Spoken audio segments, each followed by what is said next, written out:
Hi, good afternoon. My name is Dominic Sorek. I'm a vet at Vetcare. Today we're going to talk about problems of the animals during the summertime, especially dogs, which seems to be more affected, by the heat rather than the cats.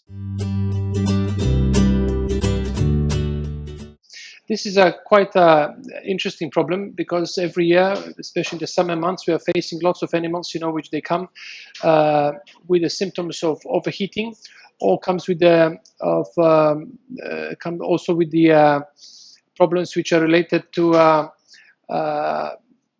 dehydration. The dehydration is one of the first steps, of problems which are later related to overheating. Many of the animals, are taken for long walks, during the days when we have a very high temperature, without being prepared, for such a long walks. Very often these animals, after some time, they start getting more tired. They're not getting enough water. So basically this spiral a problem which we call overheating. Now, in days, when we have a very high humidity also, we see even increased number of dogs which have such problems.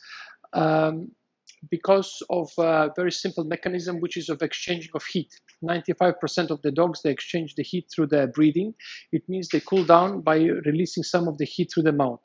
This is the 95% mainly how it's exchanged. The rest of the 5% is exchanged through the ears, sweating, and through the pores.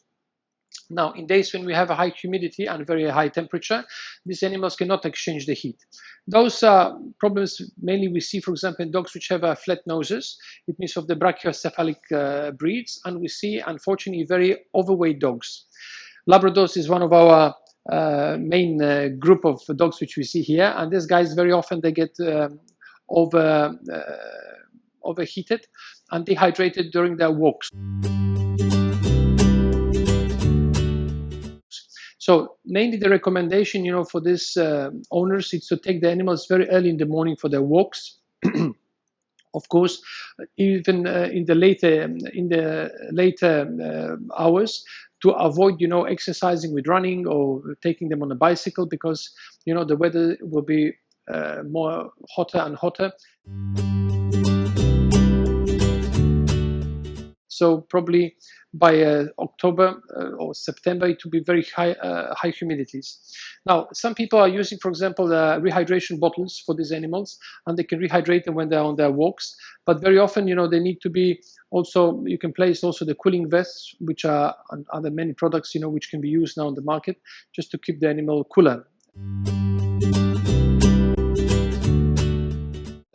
Cats are very rarely affected about the overheating because they like to lie on the sun.